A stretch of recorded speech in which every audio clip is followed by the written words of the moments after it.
दादर भागातल्या वयोवृद्ध नागरिकाला सायबर भामट्यांनी फसवलेलं आहे। तब्बल 10 दिवस डिजिटल अरेस्ट दाखवत घरात कोंडून ठेवलंय। 71 वर्षाच्या नागरिकाकडून 1 कोटींची रक्कम उकळली आहे।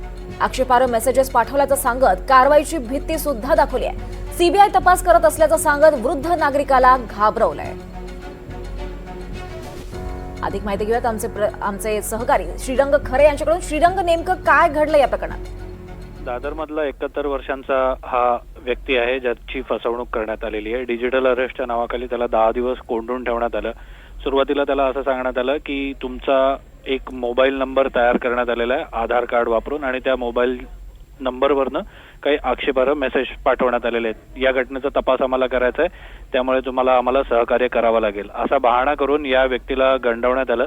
त्याच्यानंतर आता हा कॉल आम्ही सीबीआयच्या ऑफिसरकडे ट्रान्सफर करतोय असं सांगून पुन्हा त्याला घाबरवण्यात आलं। वेगवेगळी कारणं देत, वेगवेगळे बहाणे देत या व्यक्तीला घाबरवून 10 दिवस घरामध्येच कोंडून ठेवण्यात आलं। दरम्यानच्या काळामध्ये या व्यक्तीचे बँक डिटेल्स तपासण्यात आले, त्याच्याकडनं माहिती घेण्यात आली आणि बँक खात्यामध्ये किती रक्कम आहे हे देखील जाणून घेण्यात आलं। आणि वेळोवेळी तुम्हाला काही रक्कम आम्हाला ट्रान्सफर करावी लागेल सिक्युरिटीसाठी किंवा तपासणीसाठी असं सांगून 1.5 कोटी रुपये या माणसाकडनं उकळण्यात आले।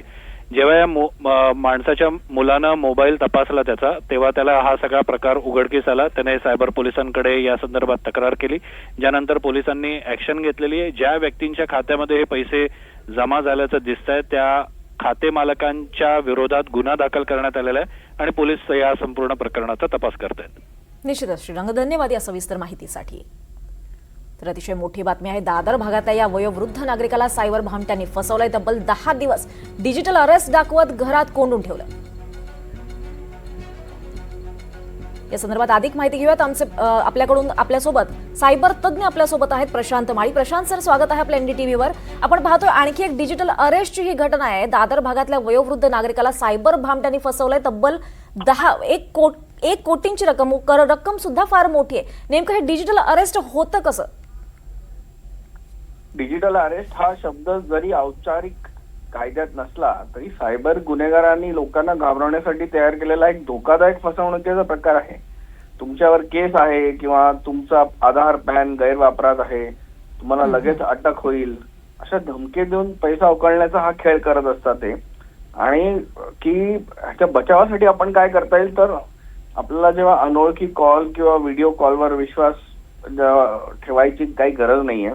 डिजिटल अरेस्ट नावाचा प्रकारच आपल्याकडे भारतामध्ये कायद्यामध्ये मौजूद नाहीये। त्यामुळे कोणी जर पोलीस अधिकारी, सीबीआय, आरबीआय अधिकारी असं बनवून तुम्हाला व्हॉट्सअप किंवा स्कायपीवर अटक जाहीर करत असेल तर त्याला बळी पडू नका। सर्वात महत्वाचं म्हणजे लोकांना जेव्हा ताबडतोब तुमच्याकडे पैसे मागतात ना, तेव्हा हा एक लाल सिग्नल समजा। आणि कारण कायद्याच्या कुठल्याही प्रक्रियेमध्ये तुम्हाला तुमच्याकडे ऑन द स्पॉट पैसे मागण्याची कुठेच तरतूद नाहीये। त्यामुळे जेव्हा असं काही असेल तेव्हा तुम्ही त्वरित दुसऱ्या फोनने पोलिसांना कळवू शकता किंवा आपल्या नातेवाईकांना तरी कळवू शकता जे तुम्ही घाबरून राहता। तर घाबरून कुठचाही निर्णय घेऊ नका, कारण सायबर गुन्हेगारांची सर्वात मोठी ताकद म्हणजे तुमची भीती।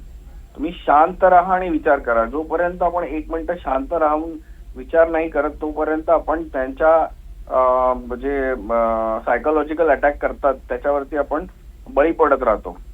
आणि कुठलेही लोकांबरोबर आपली स्क्रीन शेअरिंग टाळा।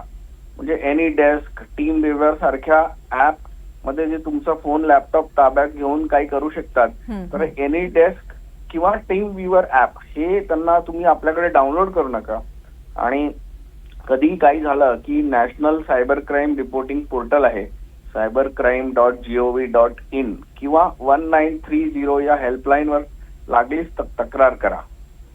निश्चितच प्रशांत, त्यामुळे लोकांमध्ये या संदर्भात अवेअरनेस होण्याची खूप गरज आहे। धन्यवाद सगळ्या सविस्तर मार्गदर्शनासाठी। यानंतर मोठी बातमी आहे। जिल्हा परिषद अध्यक्ष पदाच्या निवडणुकीवर शिंदे यांच्या शिवसेनेचा बहिष्कार झालेला आहे। अध्यक्ष आणि उपाध्यक्ष पदाच्या निवडणुकीत शिंदेंची शिवसेना आता सहभागी होणार नाहीये। छत्रपती संभाजीनगर जिल्हा परिषद निवडणूक शिंदे सेनेकडून अध्यक्ष आणि उपाध्यक्ष पदासाठी अर्ज दाखल करण्यात आलेला नाही। इतर कुणी सुद्धा अर्ज दाखल न केल्यानं भाजपचे दोन्ही उमेदवार आता बिनविरोध निवडून येणार आहेत। त्यामुळे छत्रपती संभाजीनगरच्या या निवडणुकीत मोठा ट्विस्ट आपल्याला पाहायला मिळतोय. भाजपचे दोन्ही उमेदवार आता बिनविरोध निवडून येणार आहेत, कारण शिवसेना या निवडणुकीवर बहिष्कार टाकते आहे.